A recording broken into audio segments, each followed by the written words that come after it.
Hello students, आज के इस वीडियो में एक्सरसाइज 1.1 का फर्स्ट का फिफ्थ क्वेश्चन सॉल्व कराएंगे। चलिए देखते हैं। इसमें जो पहला क्वेश्चन का पांचवा दिया है, relation R in the set of human beings in a town at a particular time given. Particular time मतलब किसी विशेष समय में किसी नगर के जो ह्यूमन बींग्स का जो रिलेशन है ये इस प्रकार दिया गया है। जैसे पहला आर इजकल टू एक्स का Y, X and Y work at the same place. इसमें जितने भी रिलेशन हैं, इसके अंतर्गत जितने भी रिलेशन इसके हैं 1 2 3 4 5 जो 5 रिलेशन है, इसमें पांचों में आपको ये फाइंड करना है कि क्या ये रिफ्लेक्सिव है, क्या ये सिमेट्रिक है, क्या ये ट्रांजिटिव है, अर्थात क्या ये स्वतुल्य है, क्या ये सममित है, क्या ये संक्रामक है। ये हमें चेक करके बताना है। ओके, चलिए पहला हम देखते हैं।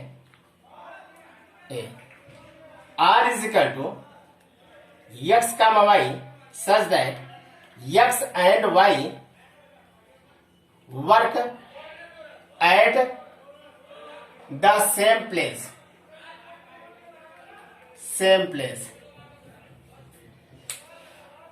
ये रिलेशन ये बता रहा है आपको कि ऐसा रिलेशन कि एक्स का Y such that x and Y work at the same place. X जहां पर काम करता है वहीं वाई भी काम करता है। मतलब एक्स का जो वर्क प्लेस है और जो वाई का वर्क प्लेस है, दोनों का वर्क प्लेस सेम है, ये कह रहा है। जब सेम है तो ये तीनों चेक करने के लिए हम पहला जो चेक करेंगे रिफ्लेक्सिव के लिए। किसके लिए? रिफ्लेक्सिव के लिए, मतलब स्वतुल्य के लिए। हम पहले स्वतुल्य के लिए चेक करेंगे। अब बता चुके हैं आप लोगों को कि रिफ्लेक्सिव के लिए डेरिवेशन क्या होता है। Formula A comma A belongs R. किसी भी रिलेशन के जो पेयर होते हैं उनके दोनों एलिमेंट्स क्या होंगे? इक्वल होंगे। क्या होंगे? इक्वल होंगे, अर्थात दोनों बराबर होंगे। चलिए इसी फार्मूले से इस कंडीशन को हम सॉल्व करेंगे। X and Y work at the same place, मतलब एक्स जहां काम करता है जिस स्थान पर, वहीं वाई भी काम करता है। मतलब दोनों का स्थान क्या है? सेम है। जब दोनों का स्थान सेम है अर्थात कहने का मतलब y को x मान लेते हैं, y को x, तो हम यहां पर लिख सकते हैं x work at the same place. मतलब x work at the same place, मतलब x जो है सेम प्लेस पर काम कर रहा है। y के मतलब x y के स्थान पर काम कर रहा है, y x के काम कर रहा है, तो y को भी x बोल सकते हैं। तो मतलब a कामा है या x कामा x बिलोंग्स r हो जाएगा। इसलिए ये स्वतुल्य है, इसलिए रिफ्लेक्सिव है, इसलिए रिफ्लेक्सिव है, मतलब स्वतुल्य है। क्या है? स्वतुल्य है। ठीक। अब यहां पर हम दूसरा चेक करेंगे सिमेट्रिक के लिए। यहां दूसरा चेक करेंगे सिमेट्रिक के लिए, मतलब ए का सिमेट्रिक चेक करेंगे। दूसरा सिमेट्रिक के लिए मतलब सममित के लिए। सममित में हमने क्या बताया हम लोगों को? A comma B belongs R और B comma A belongs R. अगर A comma B belongs R, अगर ए कामा बी इस रिलेशन को बिलोंग कर रहा है तो वही बी कामा ए भी रिलेशन को बिलोंग करेगा। अर्थात ये जो दोनों एलिमेंट्स होंगे, हम आपको बता दें एक बार, जब आप सेट्स में पढ़े होंगे, समुच्चय में पढ़े होंगे, तो मतलब A comma B belongs R तो B comma A belongs R, तो कहने का मतलब ए कामा बी बिलोंग्स ए, मतलब ये दोनों जो एलिमेंट्स है किसी भी सेट्स या समुच्चय को बिलोंग करेगा। तो इसी फार्मूले से इसको हम चेक करेंगे क्या ये सिमेट्रिक है। अगर यक्स वर्ग यक्स वर्ग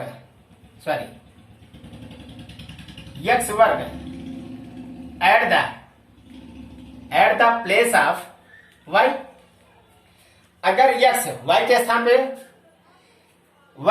यक्स वर्ग at the place of Y, मतलब कि यक्स वाई के स्थान पर काम कर रहा है, तो y work at the place of x, मतलब x and Y work at the same place. अगर दोनों का स्थान सेम है तो हम कहेंगे कि यक्स जहां काम करता है वहीं वाई भी करता है, और जहां वाई काम करता है वहां यक्स भी करता है। तो मतलब ए कामा बी कहे चाहे बी कामा ए कहे, चाहे X work at the place of Y कहे चाहे Y work at the place of X कहे। तो इसलिए हमारा इस फार्मूले से ये कंडीशन फॉलो कर रहा है, इसलिए हमारा क्या है, सममित है। क्या है, सममित है, सिमेट्रिक है। तीसरा चेक करेंगे ट्रांजिटिव के लिए। तीसरा चेक करेंगे ट्रांजिटिव के लिए। ट्रांजिटिव मतलब संक्रमक। संक्रमक क्या होता है, पहले इसका फार्मूला आप लोग देख लीजिए। ए कामा बी बिलोंग्स है, बी कामा सी बिलोंग्स आर, और A comma C belongs R. अर्थात हम कहेंगे कि ए comma B comma C belongs A. अगर ए कामा बी किसी रिलेशन को बिलोंग कर रहा है और बी कामा सी उसी रिलेशन को बिलोंग कर रहा है और ए कामा सी उसी रिलेशन को बिलोंग कर रहा है, मतलब उसी संबंध में ये तीनों पेयर आते हैं, अर्थात A B C, A comma B comma C belong से किसी समुच्चय को बिलोंग करेगा, किसी सेट्स को बिलोंग करेगा। ये तीनों अगर ये इसमें फॉलो करेगा तो ये हमारा ट्रांजिटिव कहलाएगा। चलते हैं चेक करते हैं। इसी के अनुसार यहां पर दो एलिमेंट्स हैं यक्स और वाई। अगर यक्स जहां रहता है वही वाई भी रहता है, तो एक तीसरा एलिमेंट्स लेते हैं यक्स कामा वाई, तो वाई कामा जेड, तो यक्स कामा जेड। यक्स और y work at the same place और y and z work at the same place and x and z work at the same place.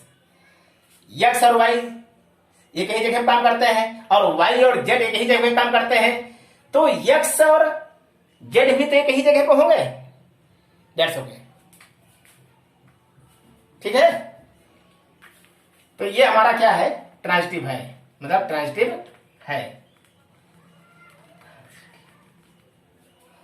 ये हमारा transitive है, मतलब संक्रमक है, संक्रमक है।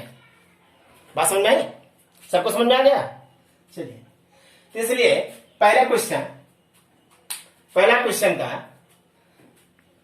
तीनों कंडीशन इस पर फॉलो कर रहा है, मतलब यहां पर रिफ्लेक्सिव भी है, सिमेट्रिक भी है और ट्रांजिटिव भी है। अब चलते हैं इस पर चेक करते हैं। पहला क्वेश्चन फिनिश हुआ।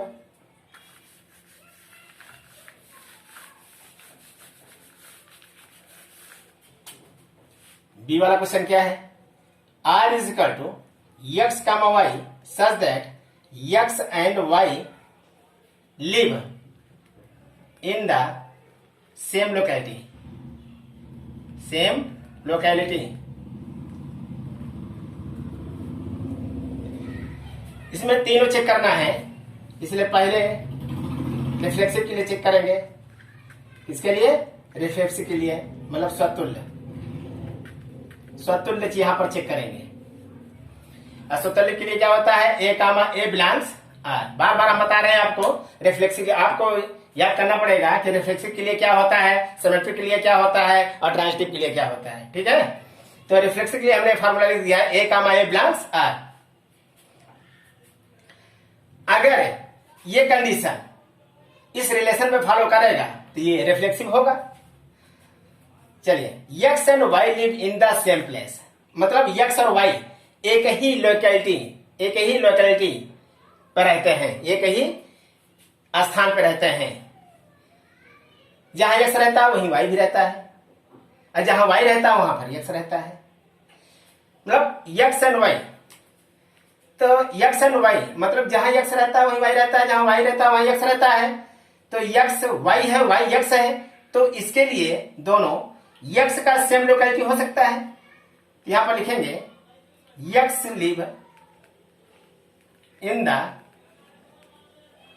सेम लोकेलिटी, मतलब x जो है सेम लोकेलिटी पर रहता है, जहां y रहता है वहीं पर रहता है। मतलब x, अगर इसको मान लो x का x मान लेते हैं, जहां मतलब x यही है और x y भी है वही x है। अगर जहां x रहता है वहां y भी रहता है, और जहां y रहता है वहां x रहता है, तो y को x मान सकते हैं इसको फॉलो करने के लिए। तो इसीलिए हमने लिखा x live in the same locality, मतलब एक ही स्थान पर रहते हैं। तो ये हमारा क्या हुआ, रिफ्लेक्सिव है। क्या है, स्वतुल्य है, इसलिए हमारा स्वतुल्य है। सेकेंड कंडीशन यहां पर चेक करेंगे। सेकेंड कंडीशन क्या होता है, सिमेट्रिक मतलब सममित, मीन्स सममित। सममित के लिए हमने क्या बताया आप लोगों को, a कामा b बिलोंग्स और b कामा a बिलोंग्स। अगर a कामा b इस रिलेशन को बिलोंग कर रहा है तो वही b कामा a भी उस रिलेशन को बिलोंग करेगा। मतलब ये दोनों पेयर उसी संबंध में होंगे। अर्थात हम कहेंगे a comma b belongs a, मतलब ये दोनों एलिमेंट्स जो है एक ही समुच्चय को बिलोंग करेगा। ठीक ना, ये हमारा फॉर्मूला है। चलिए, अगर ये दोनों कंडीशन इसमें अगर फॉलो होता है, इसको सेटिस्फाई करता है, तो इसका मतलब सिमेट्रिक है। चलो, x and y live in the same locality, मतलब x जहां रहता है वहीं y भी रहता है, और जहां y रहता है वहां x रहता है। कहने का मतलब एक, चाहे a कामा b कहे, चाहे b कामा a कहे, चाहे x कामा y कहे, चाहे y कामा x कहे। तो इसी बात से आपको समझ लेना होगा, x live in the locality of y, मतलब x y के लोकेलिटी पर रहता है। तो हम इसको ले सकते हैं y live in the locality of x। अगर x y के लोकेलिटी पर रहता है, y का स्थान पर रहता है, y x के स्थान पर रहता है, दैट से फॉलो कर रहा है, तो इसलिए हमारा क्या है, सममित है, मतलब सिमेट्रिक है। इसलिए तीसरा इसका कंडीशन चेक करेंगे। ध्यान दीजिएगा, ये बी वाले क्वेश्चन का तीसरा हम चेक करेंगे कंडीशन। तीसरा कंडीशन क्या होता है, ट्रांजिटिव मतलब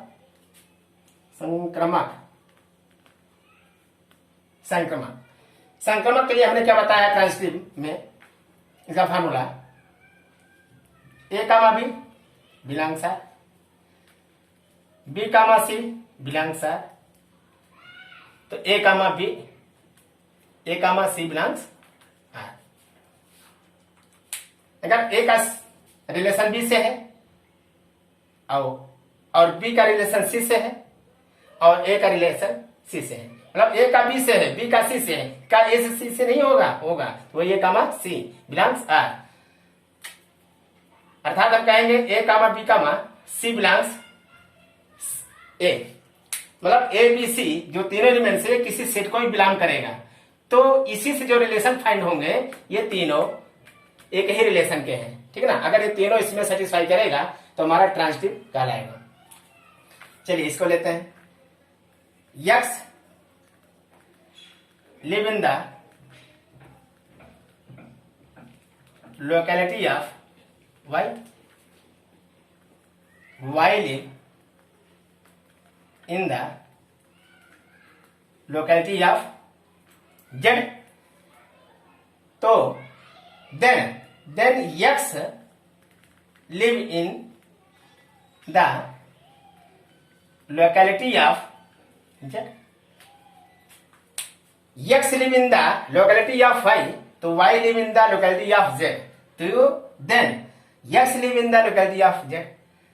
x y के साथ रहता है, y z के साथ रहता है, क्या x z के साथ में रहता है? रहेगा।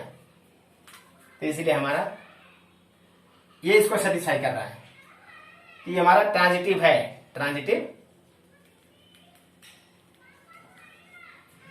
ये दूसरा भी क्वेश्चन फिनिश हुआ। अब चलते हैं तीसरा क्वेश्चन देखेंगे। सी क्या है? r is equal to x comma y such that x is exactly 7 centimetre taller than y. r is equal to x comma y says that x is exactly 7 centimetre taller than y. इसका पहला हम check करेंगे reflexive के लिए। Reflexive मतलब स्वतुल्य। बार बार हम आप लोगों को हिंदी भी लिख दे रहे हैं ताकि आपको समझ में आ जाए, जो हिंदी वाले हैं उनको समझ में आ जाए, इंग्लिश वाले उनको समझ में आ जाए। रिफ्लेक्सिव स्वतुल्य क्या होता है? A comma A belongs R, अर्थात ए बिलोंग्स ए, मतलब ए किसी समुच्चय का एक एलिमेंट्स होगा तो उस वाले रिलेशन में ए कामा ए बनेगा। तो इस तरह कंडीशन में जहां पर किसी भी रिलेशन में दोनों एलिमेंट्स सेम हो वो हमारा क्या होता है? रिफ्लेक्सिव। इसलिए बार बार हम आपको बता देते हैं कि आपको वहां पर समझ में आ जाए। ए कामा ए बिलोंग्स आर, तो ए बिलोंग्स ए। अगर ये कंडीशन इसमें फॉलो करेगा तो हमारा रिफ्लेक्सिव होगा। यहां देखिए x is exactly 7 centimetre taller than y। अगर x y से एग्जैक्टली 7 सेंटीमीटर बड़ा है, टॉलर है मतलब बड़ा है, तो क्या x अपने आप में 7 सेंटीमीटर एग्जैक्टली बड़ा हो सकता है? नहीं, अपने आप में कौन बड़ा होगा?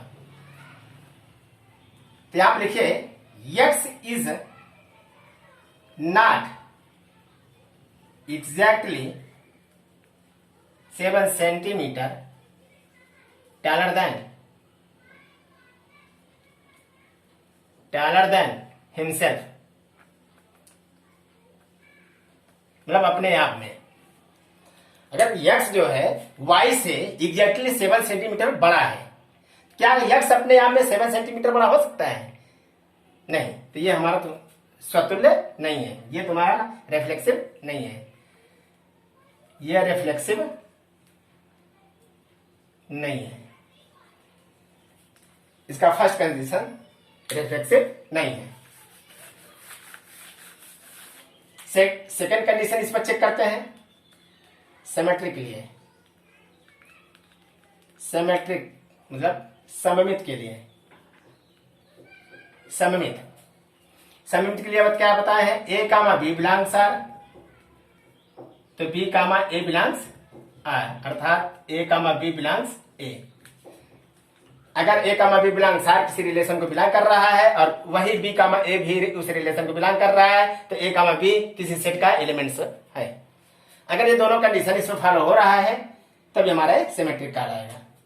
चेक करते हैं।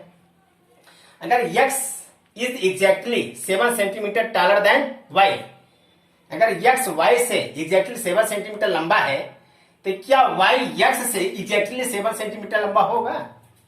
जब इसके लिए हमने बोल दिया कि x जो है y से एग्जैक्टली 7 सेंटीमीटर लंबा है तो y x से कभी भी एग्जैक्टली 7 सेंटीमीटर लंबा नहीं होगा।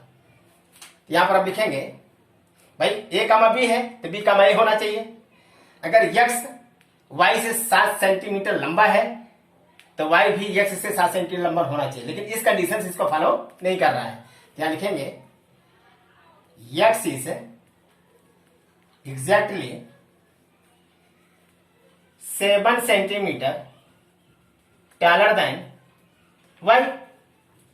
अगर x जो है y से एग्जैक्टली 7 सेंटीमीटर टॉलर है तो y इज नॉट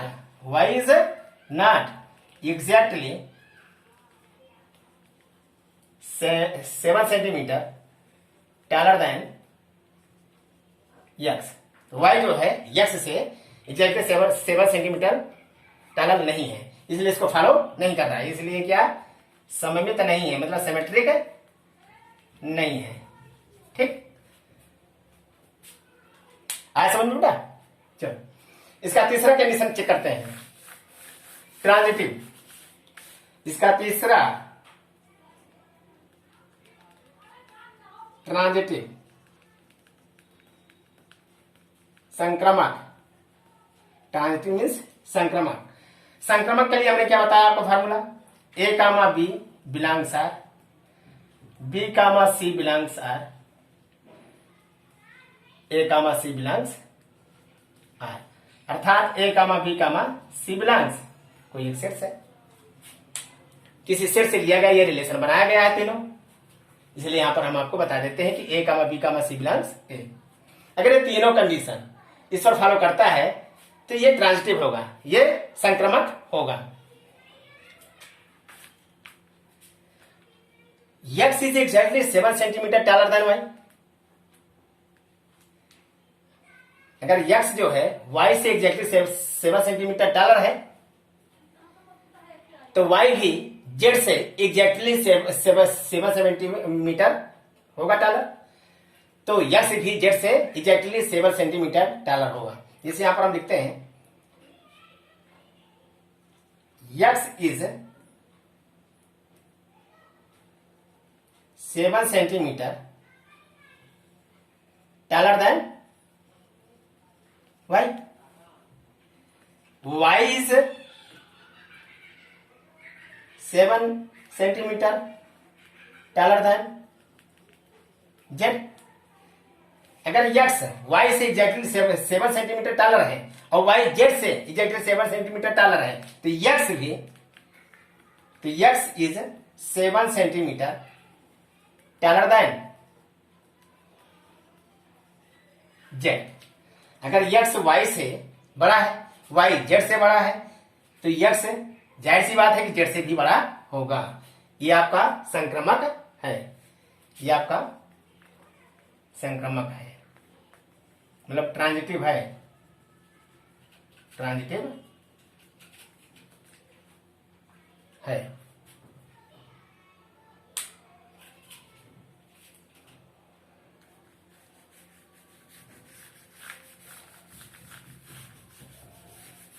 चलिए